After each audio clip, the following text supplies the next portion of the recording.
Tapi lah aku mikir, waduh PNS, aku gak bisa aku kalau kerja cuma duduk di meja jadi PNS kan gitu kan.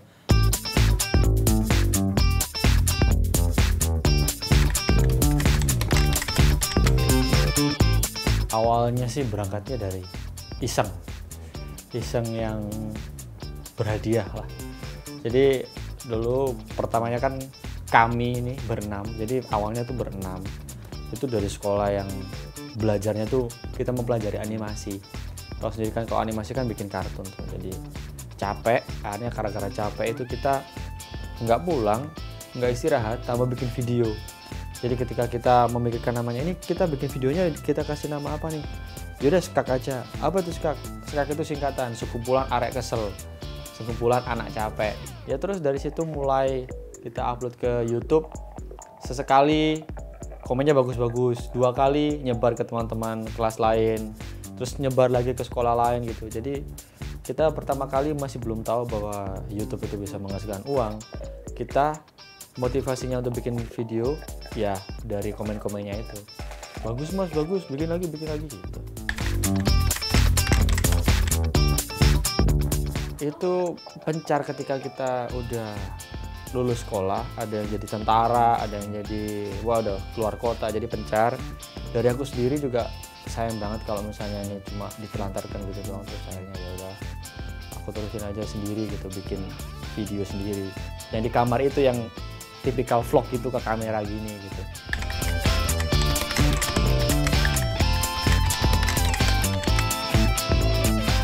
Itu karena sebenarnya kemarin itu sempat juga nggak upload sampai 7 bulan.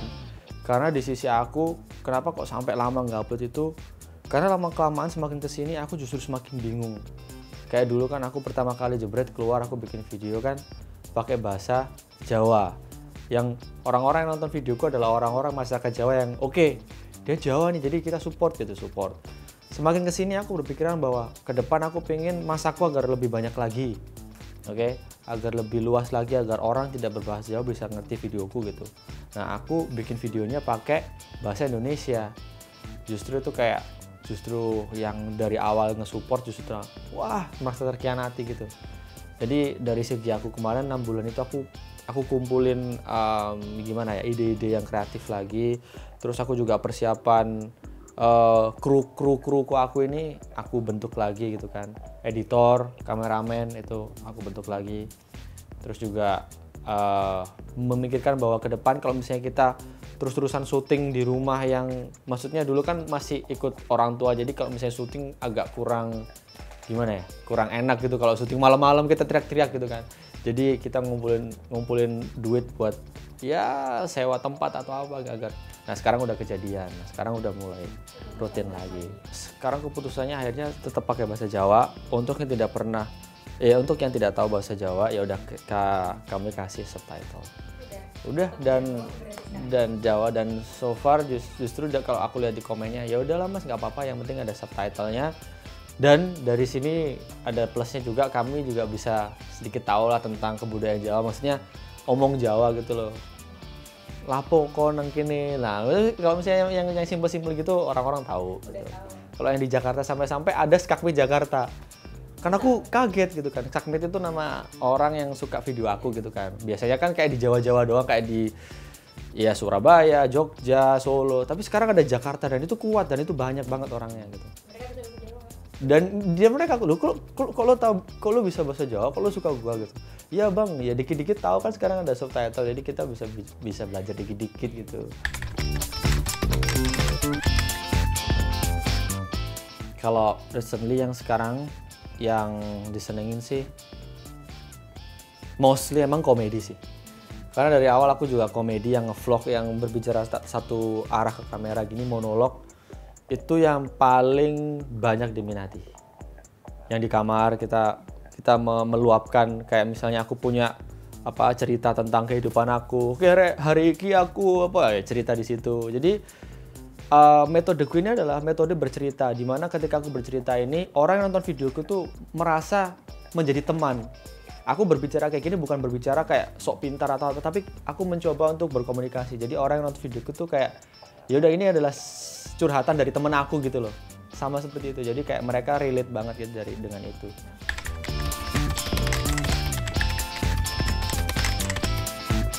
Itu harus pinter-pinternya kita sih. Jadi kalau misalnya aku nggak tema-tema yang terlalu mencaplok, yang terlalu atas kayak politik aku nggak gitu kan, terlalu ya atas lah gitu.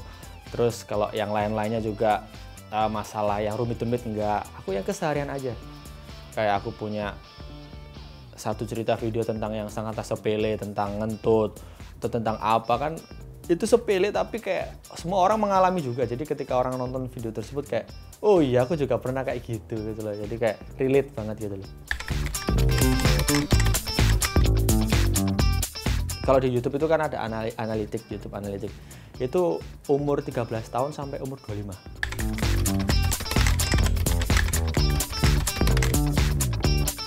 Plus minusnya ya semuanya di internet itu ada. Kita mau cari pelajaran atau mau cari apapun ada gitu kan ya. Ya tinggal pinter-pinternya kita. Kalau misalnya aku sendiri, kuncinya adalah dari kreatornya sendiri.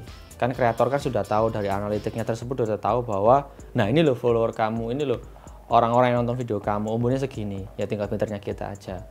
Kita gimana bikin kontennya. Kalau aku dari dulu ya aku tahu tapi nggak sampai senonoh, nggak terlalu aneh, masih menjaga.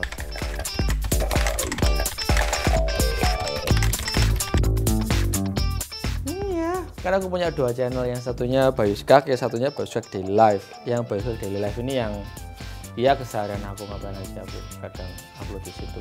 Bukan hanya yang di channel pusat aja, justru kalau misalnya di keseharian itu kita jadi lebih memberitahu ke viewer kita bahwa misalnya gini, aku ngevlog tentang proses aku syuting.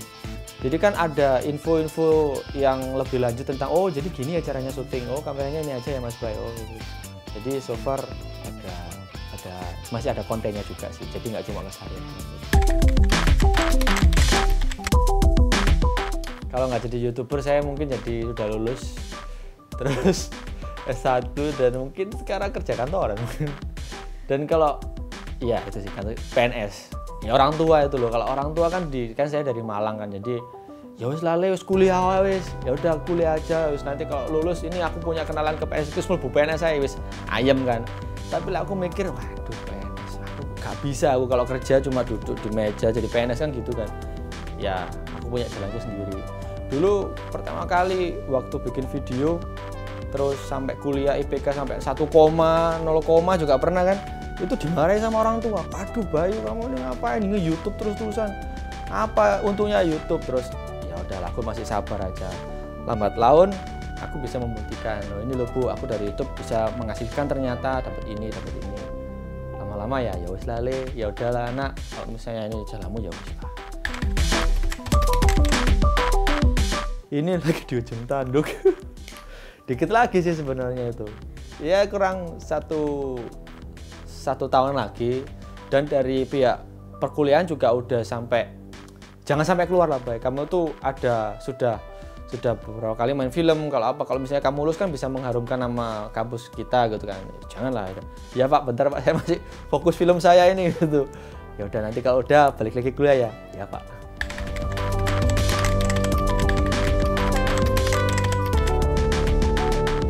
Waktu itu sih sebenarnya ya simple ini aja sih, simple pemikiran simple aja bahwa pihak film itu juga pengen filmnya ditonton orang, sementara kami YouTuber kan misalnya aku punya masa dan itu udah kelihatan banget yang di Jawa Timur, Jawa Tengah gitu. Jadi ketika aku main di film itu paling nggak aku akan mengajak berapa persen dari viewer aku tadi agar menonton film tersebut. Jadi seperti itu. Jadi 2013 dulu pertama kali diajakin main film itu sama si Radit itu, waktu itu si Marhut Merah Jambu. Bay lu mau nggak jadi cameo satu film? Ya udahlah, satu cameo satu scene gitu, ya udahlah gitu, ayo wes gitu. Nah itu iseng-iseng doang. Akhirnya dari situ aku melihat bahwa oh ternyata film itu seperti ini, berbeda sekali dengan YouTube, dimana kalau YouTube kan seperti yang aku bilang tadi berbicara satu arah ke kamera, monolog loh.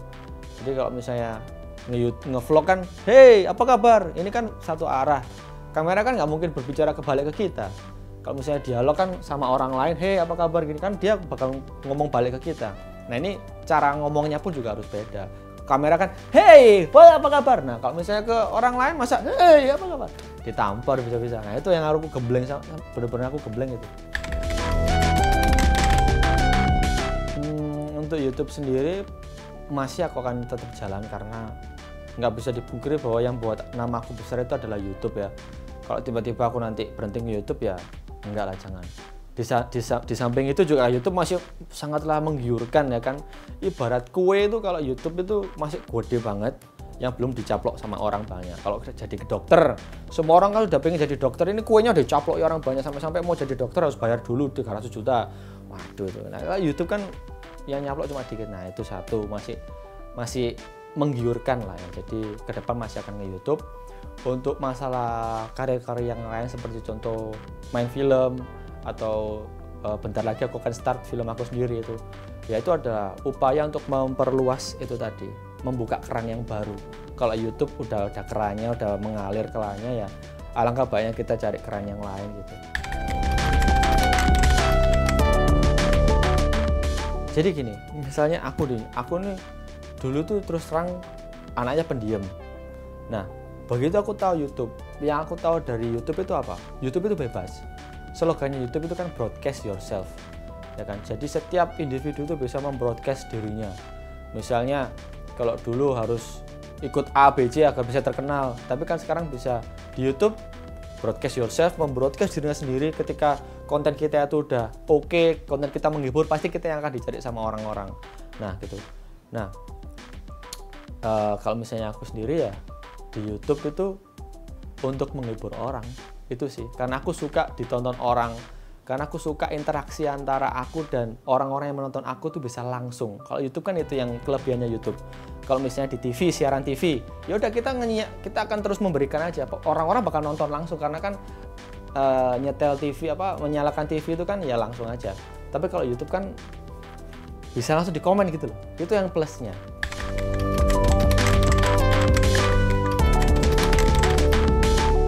Yang pasti idenya dulu. Kita buat apa-apa tuh yang paling penting adalah idenya. Kita cari idenya dulu. Kita mau bikin apa?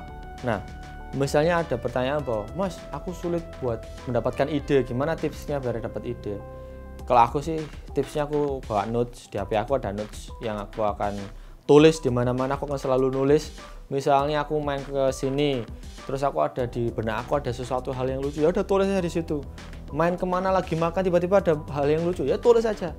Karena kalau nggak cepat-cepat ditulis kan nanti hilang. Nah ketika udah di rumah kita buka lagi notesnya, dilihat, oh ya hari ini dapat apa aja, kita breakdown, bisa nggak ini jadi satu buah naskah video?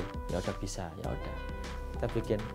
Nah gitu sih agar fresh terus. Nah itu kan yang di video aku kan aku di dalam kamar menghadap ke komputer, oke, idenya apa? Keluarin, nggak bisa. Kita mau mengeluarkan ide itu nggak bisa lah, duduk depan komputer tiba-tiba keluar ide. Kecuali kita minum NGT itu ya, atau Limitless, film Limitless itu ya. Nah itu. Nah kalau misalnya aku ya itu tadi tipsku. Ya udah kamu main, kamu mau kemana, ya udah dapat ide, tulis cepet-cepet, tulis. Nah seperti itu.